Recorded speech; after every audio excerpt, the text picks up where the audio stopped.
Assalamualaikum warahmatullahi wabarakatuh. Halo anak-anakku semua, bagaimana kabarnya hari ini? Semoga kalian semua dalam keadaan sehat walafiat, dan yang terpenting tetap semangat untuk belajar di rumah. Nah anak-anakku, hari ini kita akan melanjutkan pembelajaran tematik kita, khususnya kelas 4, bersama saya Ibu Rahmania, guru UPTD SD Negeri 3 Parepare. Anak-anakku sekalian, sebelum belajar, marilah kita berdoa terlebih dahulu agar materi yang kita terima hari ini mudah kita pahami. Berdoa dimulai. Selesai. Semangat pagi anak-anakku. Walaupun kita sekarang masih dalam pandemi, tetap semangat belajar di rumah ya, dan tetap jaga kesehatan. Sebelum kita lanjut, silahkan anak-anakku siapkan buku tematik dan alat tulis menulisnya. Nah anak-anakku sekalian, pada kesempatan kali ini kita akan belajar tema 3, peduli terhadap makhluk hidup. Subtema 2, keberagaman makhluk hidup di lingkunganku.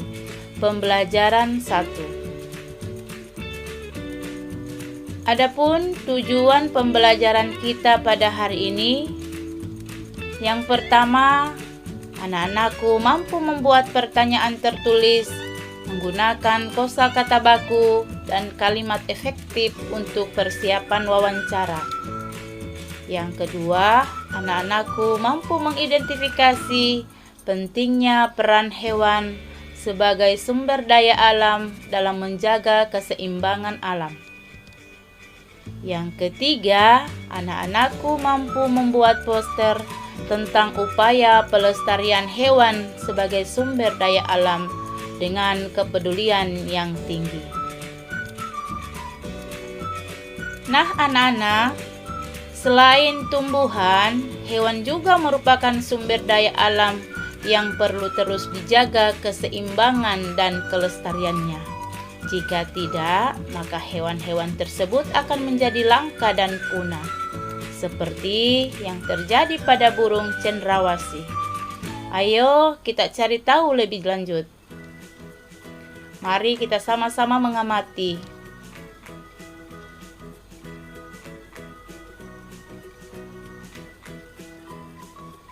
Nah anak-anakku sekalian, setelah kita mengamati, sekarang kita akan membuat pertanyaan ya. Dalam membuat pertanyaan nanti, kita harus berdasarkan 5W1H. Apakah anak-anakku sudah tahu apa itu 5W1H? Mari kita cari tahu bersama-sama. W yang pertama, what? Artinya apa? W yang kedua, who, siapa. Nah yang ketiga, when, kapan.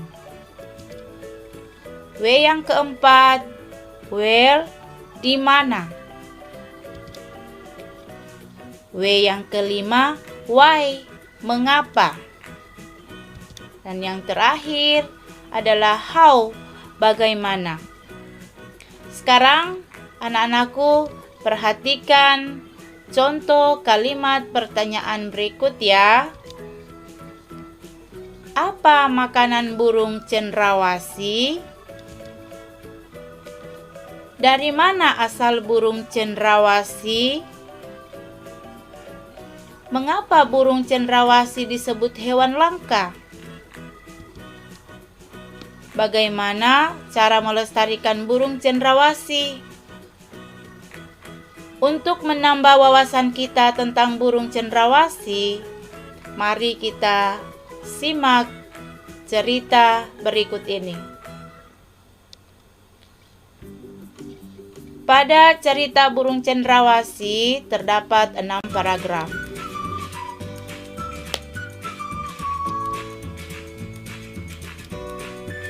Anak-anakku, burung cendrawasih disebut juga sebagai burung surga.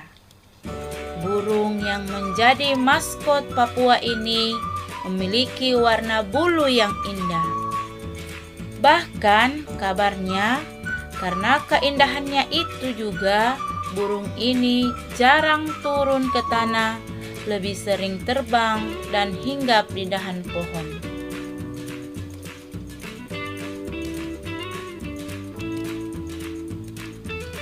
Warna bulu cendrawasih yang mencolok biasanya merupakan kombinasi beberapa warna, seperti hitam, coklat, orange, kuning, putih, biru, merah, hijau, dan ungu.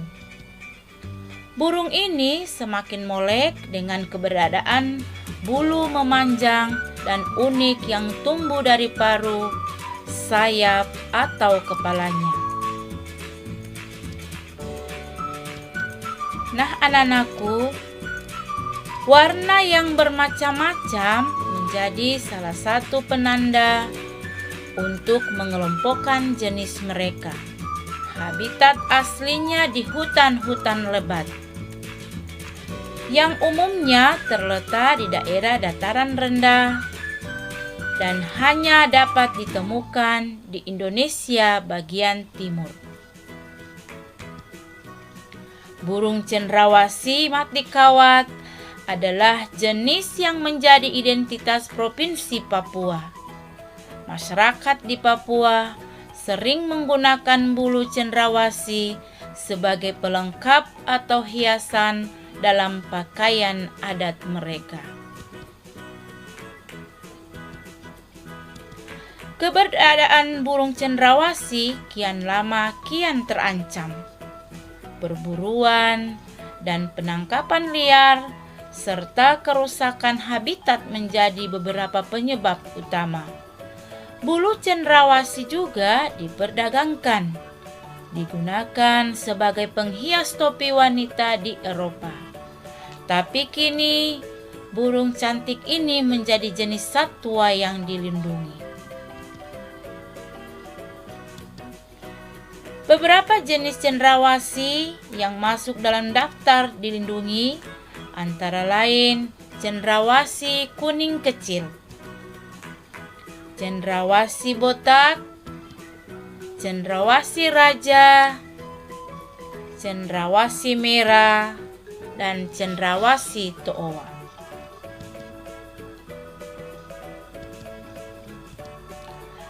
Nah, anak-anakku sekalian, selain cendrawasih, masih banyak hewan lainnya yang harus kita lindungi. Di sekitarmu tentunya banyak hewan yang menarik perhatianmu.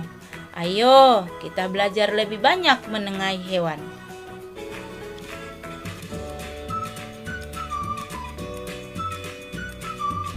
Anak-anakku sekalian, apakah di lingkunganmu terdapat kupu-kupu? Alhamdulillah. Nah, anak-anakku, untuk menambah pengetahuan tentang kupu-kupu, mari kita simak materi berikutnya. Kupu-kupu termasuk dalam serangga. Kupu-kupu biasanya memiliki warna yang indah cemerlang. Kupu-kupu tidak berbahaya bagi manusia. Daur hidup kupu-kupu bermula dari telur yang melekat di daun, kemudian matang dan menetas setelah 5 sampai dengan 10 hari dan menjadi larva atau ulat. Setelah 2 minggu, larva atau ulat membentuk kepompong yang bergantung di ranting atau daun selama 2 sampai dengan 3 minggu.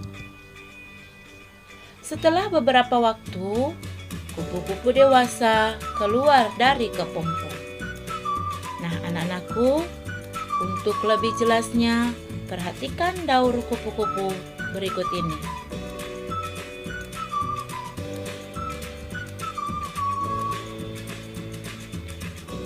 Kupu-kupu kemudian bertelur di daun, lalu menjadi ulat, selanjutnya berubah jadi kepompong. Tak lama kemudian akan keluar dari kepompong dan menjadi kupu-kupu dewasa kembali. Nah, anak-anakku, ada yang tahu apa manfaat kupu-kupu bagi kita? Kupu-kupu dikenal sebagai serangga penyerbuk tanaman yang membantu bunga-bunga berkembang menjadi buah. Bagi petani dan orang pada umumnya, kupu-kupu ini sangat bermanfaat untuk membantu penyerbukan tanaman. Kupu-kupu hidup di dataran tinggi dan di dataran rendah. Kupu-kupu Indonesia banyak ragamnya. Anak-anakku sekalian, ada beberapa jenis kupu-kupu yang perlu anak-anakku ketahui. Yang pertama, ada kupu-kupu sayap burung peri ditemukan di Papua. Berikut, ada kupu-kupu raja ditemukan di Jawa, Sumatera, dan Sulawesi Selatan. Nah, anak-anakku, siapa yang pernah berkunjung ke Kabupaten Maros?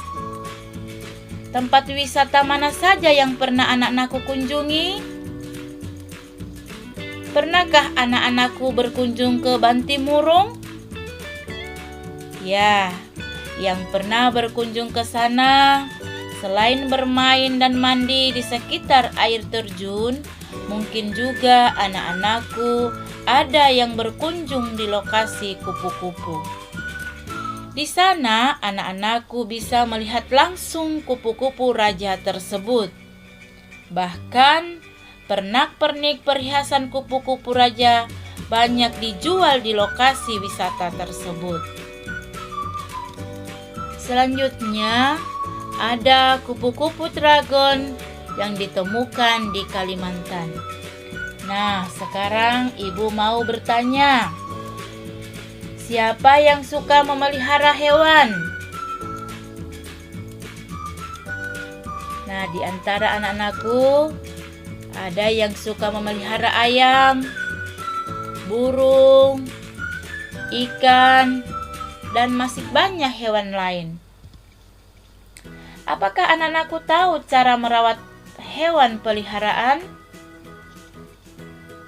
Ya, memelihara hewan adalah perbuatan yang sangat baik. Tetapi kita perlu memperhatikan tempat tinggal hewan. Kandangnya pun harus selalu bersih. Jangan lupa memberi makan hewan setiap hari dan mengobatinya jika sakit. Nah, anak-anakku sekalian, kegiatan memelihara hewan adalah salah satu bentuk merawat dan melestarikan makhluk hidup. Selain itu, ada cara lain yang bisa kita gunakan untuk melestarikan hewan, yaitu dengan cara membuat poster. Nah, anak-anak, coba anak-anakku perhatikan, ini adalah salah satu contoh poster memelihara hewan. Poster memelihara hewan berikut ini bertuliskan tentang seruan atau ajakan melestarikan hewan dan tumbuhan. Poster ini bisa anak-anakku kampanyekan untuk teman-teman di sekolah. Namun, karena sekarang kita belajar di rumah, maka posternya bisa anak-anakku pajang di dinding rumahnya sendiri. Nah, anak-anakku, selain dua gambar poster ini, anak-anakku bisa berkreasi menggambar poster lain seperti poster memelihara kucing Anggora, kelinci, ayam, dan lain sebagainya. Wah, ternyata materi kita hari ini cukup menarik ya. Anak-anakku sekalian, untuk menguji pemahaman kalian tentang materi hari ini, maka ibu akan memberikan soal sebagai tugas akhir. Sekarang disimak baik-baik ya. Yang pertama, tuliskan satu contoh kalimat pertanyaan tentang hewan peliharaan. 2. Bagaimana peran hewan dalam menjaga keseimbangan alam? 3. Buatlah satu poster tentang ajakan menjaga hewan peliharaan. Bagaimana soalnya, anak-anak?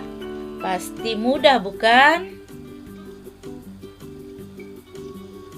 Alhamdulillahirabbil alamin. Anak-anakku sekalian, hari ini kita sudah berada di akhir pembelajaran. Semoga materi yang telah kita pelajari hari ini bermanfaat untuk anak-anakku semua di rumah. Ingat, tetap semangat belajar di rumah, dengar nasihat orang tua, dan laksanakan 4M. M yang pertama, sering-seringlah mencuci tangan. M yang kedua, memakai masker. M yang ketiga, menjaga jarak. Dan M yang keempat, menghindari kerumunan. Terima kasih atas perhatiannya. Wassalamualaikum warahmatullahi wabarakatuh.